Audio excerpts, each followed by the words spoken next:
ગઈકાલ સુધી આપણે વિદેશ વેપારનું સ્વરૂપ, તેનું કદ અને વિદેશ વેપારની દિશા સુધી જોઈ ગયા. હવે આજે જોઈએ આપણે લેણ દેણની તુલા. ત્યાં સુધી આવ્યા છીએ આપણે, બરોબર? તો લેણ દેણની તુલા એટલે શું?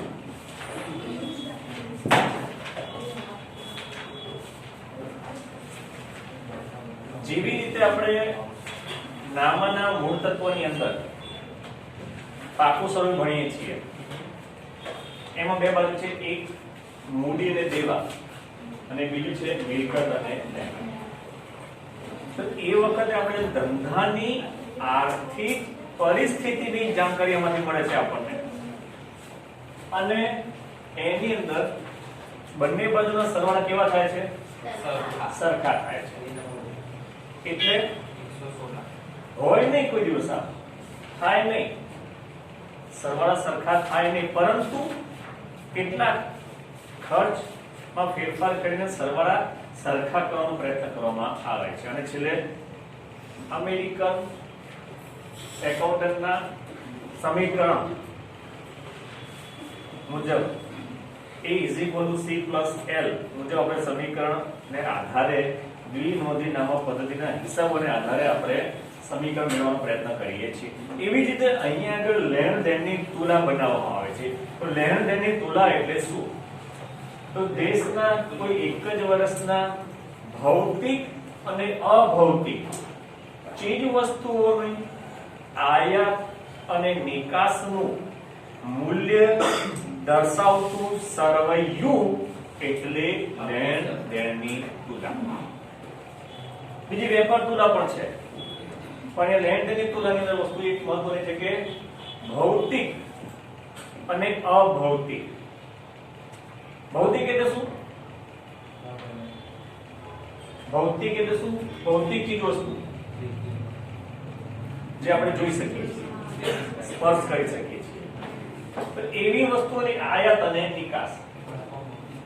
દાખલા તરીકે પેટ્રોલ જોઈ શકાય છે, ફોર વ્હીલરો જોઈ શકાય છે, બરોબર? આ ઘણી બધી વસ્તુઓ છે જે આપણે જોઈ શકીએ છીએ. એની આયાત અને નિકાસ બે વસ્તુ. તેવી અભૌતિક વસ્તુઓની પણ, અભૌતિકમાં શું આવે? સેવાઓ. કઈ કઈ સેવા આવે?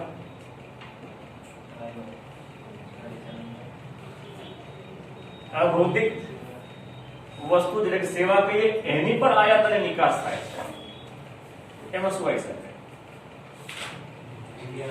બીજા દેશમાં કામ કરે.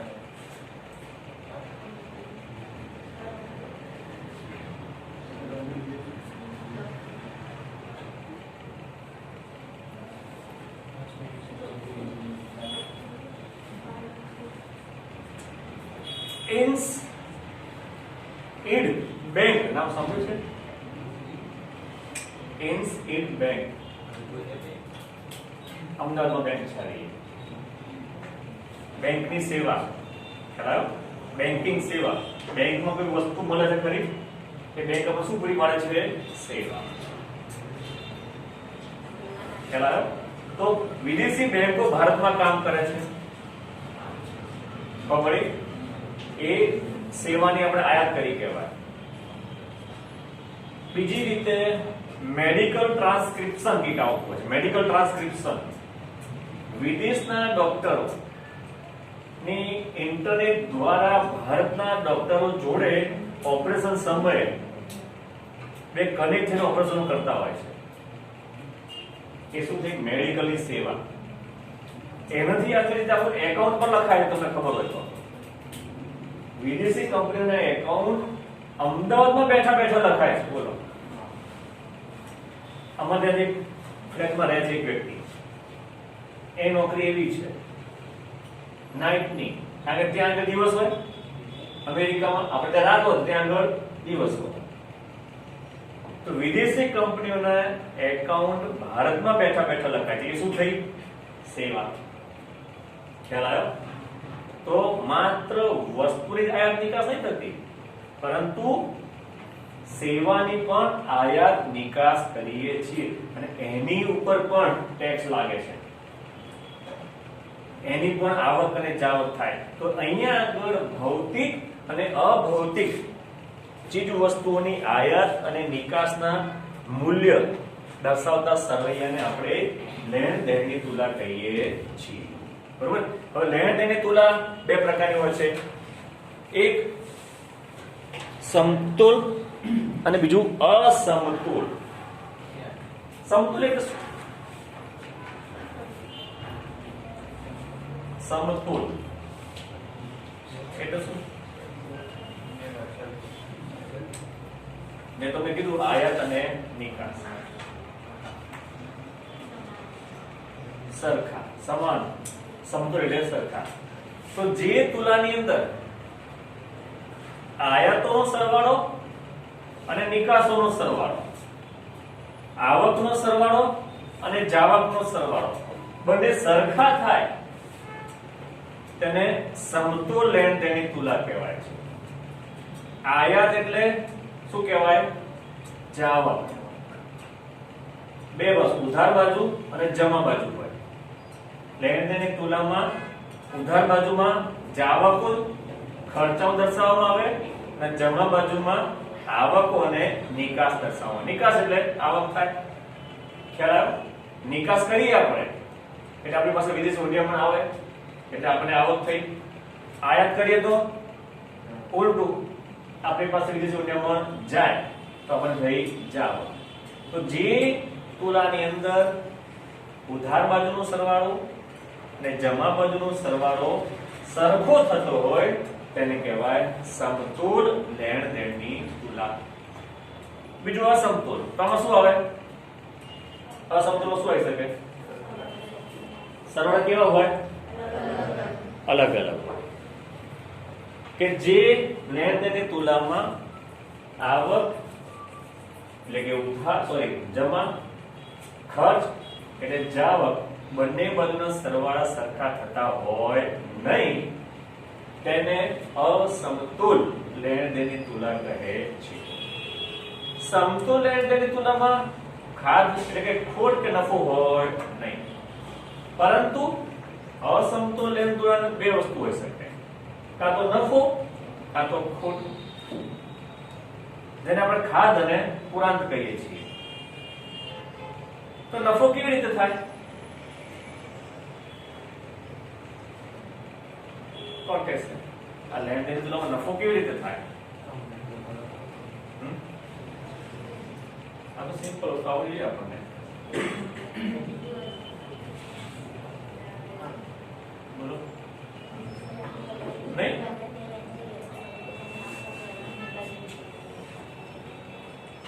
બોલો. આ લેણ દેણની તુલામાં આપણને નફો કેવી રીતે થાય?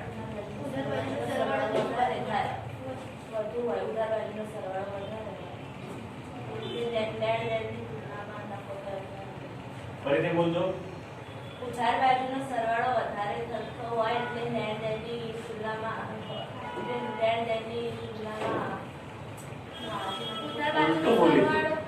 ઉધાર બાજુ શું છે? આપણે જાવક છે અને જમા બાજુ આવક છે. હા,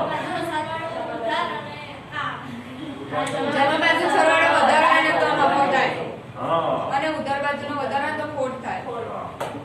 બરોબર. હવે અહીંયા શબ્દ વાપર્યો છે અર્થશાસ્ત્રની અંદર. જો નફો થાય તો એને પુરાંત કહેવાય અને ખોટ થાય તો એને ખાધ કહેવાય. નફો એટલે પુરાંત અને ખોટ એટલે ખાધ. બરોબર. નિકાસો વધારે અને આયાતો ઓછી તો પુરાંત. બરોબર. આયાતો વધારે અને નિકાસ ઓછી તો ખાધ. અહીંયા મોટે ભાગે આવું થતું હોય છે, પરંતુ છતાં પણ અહીંયા આગળ આપણે આ બંને જે પાકાશ્રયમાં સરવાળા સરખા કરીએ છીએ ને, એટલે અહીંયા પણ લેણ દેણની તુલા સમાન કરવાનો પ્રયત્ન કરવામાં આવે છે. એ કેવી રીતે કરવામાં આવે છે? તો એ ખાધ પુરવા માટે કાં તો વિદેશી બેંક પાસેથી લોન લેવામાં આવે અથવા તો ભારતીય ચલણમાં વધારો કરવામાં આવે. અને એમ કરીને આ લેણ દેણની તુલાનું સરવૈયું સરખું કરવાનો પ્રયત્ન કરવામાં આવે છે. જે રીતે આપણે પાકા સમયમાં થાય છે તે રીતે. હવે એ લેણ દેણની તુલાના ખાતા, જે રીતે ઉધાર અને જમા કીધું ને આપણે, એ રીતે ખાતાના પણ બે ભાગ છે, એક ચાલુ ખાતું અને બીજું મૂડી ખાતું. હવે અહીંયા જોઈએ આપણે. ચાલુ ખાતું એટલે દરેક પ્રકારની આયાત નિકાસ, માત્ર નાણાકીય આયાત નિકાસને બાદ કરીએ તે. એમાં ભૌતિક વસ્તુની આવે છે, યાદ રાખજો. જ્યારે ભૌતિક વસ્તુની, ચીજ વસ્તુઓની સરવૈયું આવે તેને વેપાર તુલા કહેવામાં આવે છે. ફરીથી શું? જ્યારે ભૌતિક ચીજ વસ્તુ, અંડરલાઈન કરી રાખજો, વેપાર તુલા શબ્દ આવતો હશે ક્યાં છે? હા, ભૌતિક યાદ રાખજો. અહીં આગળ સરળ બે વસ્તુ છે, ભૌતિક અને અભૌતિક. કદાચ પૂછે છે કે વેપાર તુલા એટલે શું? તો જ્યારે ભૌતિક ચીજ વસ્તુઓની આયાત નિકાસનું મૂલ્ય દર્શાવતું સરવૈયું, તો એને વેપાર તુલા કહે છે. અને બે આવે ને, ભૌતિક ને અભૌતિક, તો લેણ દેણની તુલા. ખ્યાલ આવ્યો? બહુ વેપાર તુલા વિશે વધારે નથી આપવાની, અંદર પણ તમારે યાદ રાખવાનું ભૌતિક ચીજ વસ્તુઓની, ભૌતિક ચીજ વસ્તુ આવે તો વેપાર તુલા, અને બે આવે તો કઈ તુલા? લેણ દેણની તુલા. કન્ફ્યુઝ ના થતા, બરોબર? અને પછી ભૌતિક ચીજ વસ્તુ ખ્યાલ આવી ગયો બધાને? હવે એમાં વધારે નથી પડતા આવે. અને અભૌતિક એટલે સેવો ખ્યાલ આવી ગયો, બરોબર? પણ ચાલુ ખાતું અને મૂડી ખાતું, બરોબર? ફરીથી હજી કહું છું, ચાલુ ખાતાની અંદર નાણાકીય વ્યવહારો સિવાયની દરેક વ્યવહારોનો સમાવેશ ચાલુ ખાતામાં કરવામાં આવે છે. પછી એ ભૌતિક હોય કે અભૌતિક. પછી મૂડી ખાતું, તો મૂડી ખાતામાં નાણાકીય બાબતોનો સમાવેશ થાય છે. નાણાકીય બાબતો એટલે તમને ખબર છે ભારતના શેર બજારની અંદર વિદેશીઓ પણ રોકાણ કરેલું હોય છે. આ શેર બજાર છે ને આપણું પાંજરાપોળ, સહજાનંદ કોલેજની સામે છે. જોઈ સહજાનંદ કોલેજ કોઈ? એની સામે જ શેર બજાર આવેલું છે. મુંબઈમાં સૌથી મોટામાં શેર બજાર છે. માત્ર આ શેર બજારમાં આપણી કંપનીઓના શેરનો ભાવ બોલાતો નથી, વિદેશી કંપનીઓના શેરના ભાવ બોલાતા હોય. બે દિવસ પહેલા છાપવામાં આવ્યું કે 14,000 કરોડ વિદેશી કંપનીઓ શેરમાંથી કાઢી લીધા પૈસા. છાપવામાં આવ્યું. એનાથી શું થાય ખબર તમને? શેર બજાર ડાઉન થઈ જાય. પછી પેલો હતો એના કંઈક મૂડી રોકાણમાં અમુક લાખ રૂપિયાનો ઘટાડો થયો. પેલો ટેસ્લા વાળો જ કદાચ કહું, એના કંઈક શેરો વેચ્યા કીધો હમણાં ટેસ્લાના. એના મસ્ત એવું કીધું. હા, એ ટેસ્લાનો છે ને માલિક, એને એના પોતાના શેર વેચ્યા પોતાની કંપનીના. કોણે કીધી ખબર નહીં, છાપવામાં આવ્યું. એની સંપત્તિમાં કેટલા બધા કરોડનો ઘટાડો થઈ ગયો. આજે પાછું વધેલું આવી ગયું. આજે પાછું આજે છાપવામાં આવ્યું છે બસ એક 3 લાખ કરોડ સંપત્તિનો વધારો થયો છે શેર બજારમાં. આજે શેર હોલ્ડરોનો 3 લાખ કરોડ. આ બધું કાગળ પર છે, બધું કાગળ ઉપર. અને આનો કોઈ દાડો ભરોસો કરાય નહીં. ગમે ત્યારે ચડે અને ગમે ત્યારે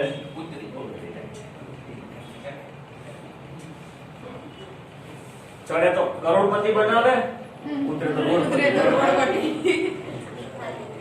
ભલા આની અંદર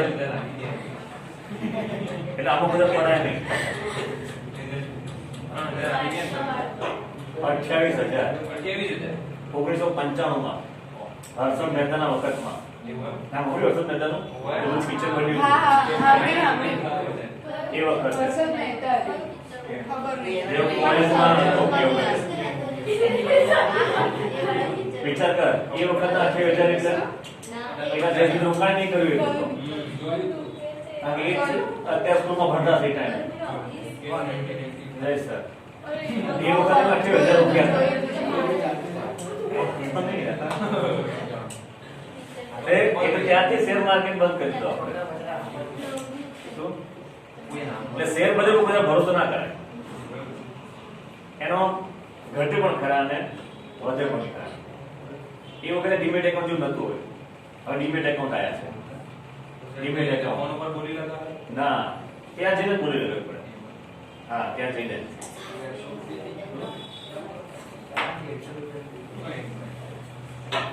તો અહીં મતલબ અહીંયા ખ્યાલ આવ્યો નાણાકીય ખાતું એટલે જ્યાં આગળ નાણાકીય બાબતો ડાયરેક્ટ મૂડી સંકળાયેલી હોય સીધું રોકાણ થતું હોય તેને કહે છે મૂડી ખાતું. તેના વ્યવહારો એ મૂડી ખાતામાં દર્શાવવામાં આવે છે બરોબર. અને છેલ્લું જો લેણ દેણ તુલનાને અસર કરતા પરિબળો બરોબર.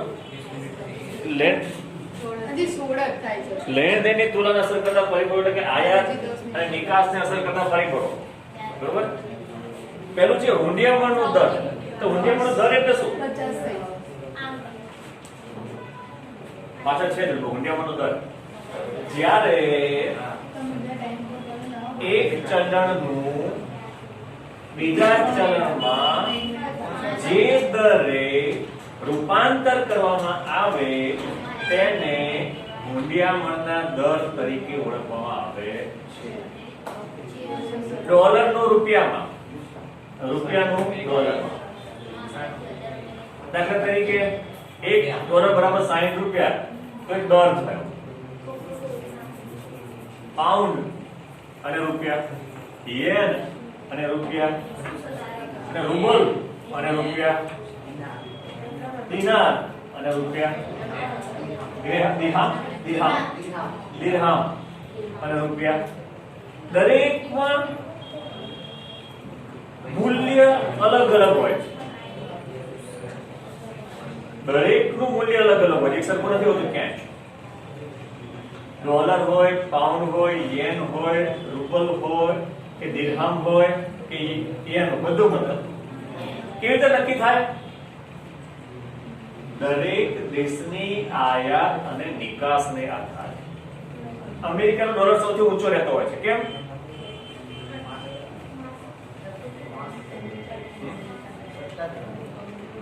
કારણ કે એ લોકોની નિકાસો વધારે હોય અને આયાતો ઓછી. કારણ કે વિશ્વના દેશો, મોટા ભાગના દેશો એ દેશમાંથી આયાત કરતા હોય, નિકાસ કરતા ના હોય એ દેશમાં. તો જે દેશ પાસે નિકાસ, જે દેશની નિકાસો વધારે થતી હોય એનું ચલણ હંમેશા ઊંચું રહેતું હોય, અને જે દેશ આયાતો વધારે કરતી હોય તે દેશનું ચલણનું મૂલ્ય નીચું રહેતું હોય છે. તો આવી રીતે હુંડિયામણનો દર એ લેણ દેણની તુલનાને અસર કરે છે. દાખલા તરીકે આપણે જો આ $1 બરાબર, અરે સોરી, $1 બરાબર 60 રૂપિયા કીધા, હવે 80 રૂપિયા થઈ ગયા તો શું થાય?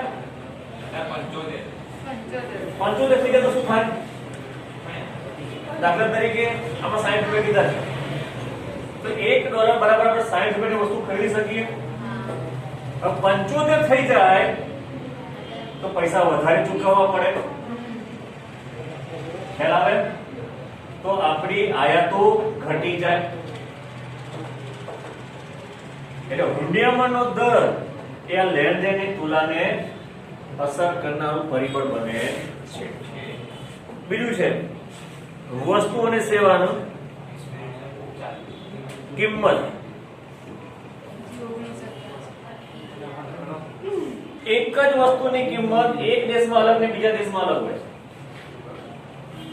તમને ખબર મોરબીની અંદર પેલું ઘડિયાળનું કારખાનું આવેલું છે અજંતાનું. એ નહીં લે અજંતાની ઘડિયાળ આવે છે. અજંતાની ઘડિયાળ મોરબીમાં આવેલું છે.